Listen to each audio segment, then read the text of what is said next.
ist ein interessanter Ort für einen Selbstmord. Wirkt friedlich. Ich frage mich bei solchen Orten immer, ob die Traurigkeit, die man empfindet, von dem Gemäuer ausgeht oder ob das nur in unseren Köpfen ist.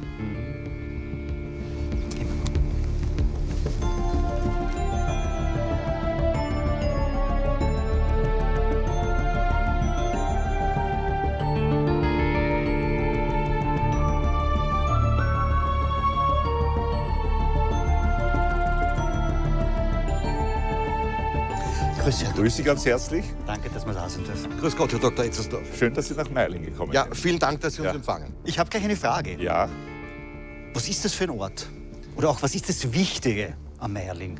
ich glaube, es gibt in der österreichischen Geschichte ein paar so Schicksalsorte, wo selbst Leute, die in der Geschichte nicht so firm sind, sofort einfällt, welche Beziehung herzustellen ist. Ja. Und deshalb ist dieser Ort einerseits ein Geschichtsort von besonderer Bedeutung für die österreichische Geschichte, aber er ist zugleich auch ein tragischer Ort eines Schicksals, das genau genommen, wenn man jetzt alle dynastischen Rücksichten wegnimmt, auch eine menschliche Dimension hat. Ja.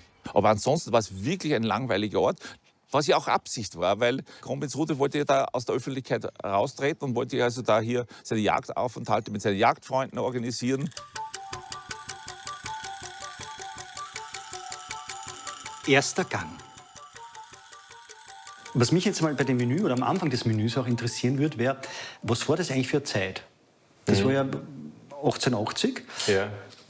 Was war das für ein Setting? Frau Dr. Grössing, Österreich im ausgehenden 19. Jahrhundert ist ein Vielvölkerstaat, der gebeutelt von Nationalismen dem Untergang zurast und regiert wird von einer sehr traditionell geführten Dynastie. Wie hat sich dieser Rudolf in dieser schwierigen Zeit bewegt und in welcher Weise hat sie ihn betroffen? Einerseits hat er mit dieser starren, konservativen Haltung seines Vaters überhaupt nichts anfangen können. Andererseits hat er versucht, auch aufgrund seiner Freundschaften zu liberalen Kreisen, vielleicht für die Zukunft etwas anderes zu gestalten. Und er stand unter dem Einfluss von Moritz Seps, diesem Zeitungsherausgeber, der mit sehr vielen liberalen und demokratischen Ideen konfrontiert hat und wohl auch bei ihm diese Lust nach der Aufhebung der Monarchie genährt hat. Auf der anderen Seite war es dieses Klima, den Fortschritt verschlafen zu haben. Irgendwie ist ja die private oder romantische Tragödie, um die es uns hier geht, auch eingebunden in den politischen Untergang dieser Gesellschaft. Weil ja unser Thronfolger sein Unglück in seinem Leben nicht nur aus privaten Quellen zieht, sondern auch aus der Tatsache, dass er politisch mit seinem Vater in keiner Weise klarkommt. Sein Vater war in einem derartig streng konservativ-religiösen Geist erzogen worden, dass Franz Josef schon nicht aus seiner Haut konnte und damit den Sohn nicht verstehen konnte. Also es war eine Verständnislosigkeit da innerhalb der Herrscherfamilie. Würdest du sagen, also mir fällt jetzt dazu mal eins von der Basis, dass es kein ruhiges Gericht ist, sondern eher eines, wo es brodelt? Es brodelt unter der Oberfläche. Diese äußerlich extrem verzopfte und verkrampfte Gesellschaft, die total erstarrt ist, bedenken wir gleichzeitig, tanzen die in Paris Cancan. Franz Josef war alles andere als ein Vater, der den Sohn aufbaut für die Zukunft.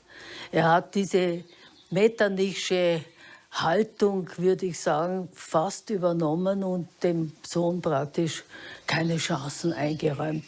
Der Sohn war für ihn ein Krepiererl als Kind und ein Plauscherl als Erwachsener.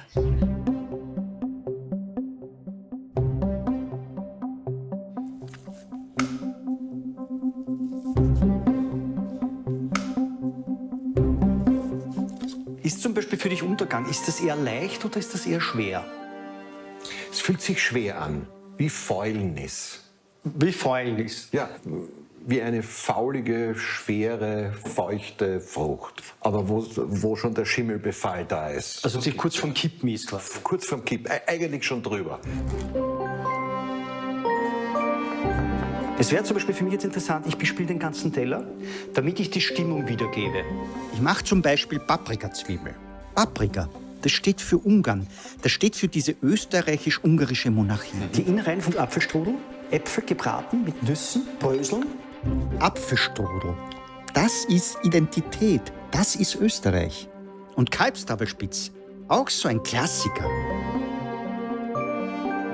Pumpernickel ist dagegen nichts Klassisches.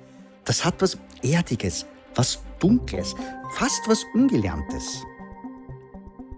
Was war das für ein Österreich? Apfelmus. Zerkleinerter Apfelstrudel.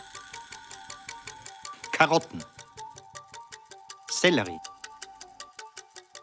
Pumpernickel. Apfelkompott. Nüsse. Rote Zwiebel. Gewürfelter Kalbstafelspitz. Paprikazwiebel. Marinade. Petersilie. Kalbsfond.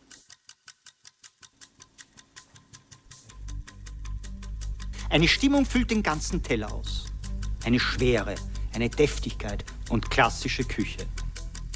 Wann kippt das Gericht? Wann ist es zu viel? Oder ist es längst zu viel?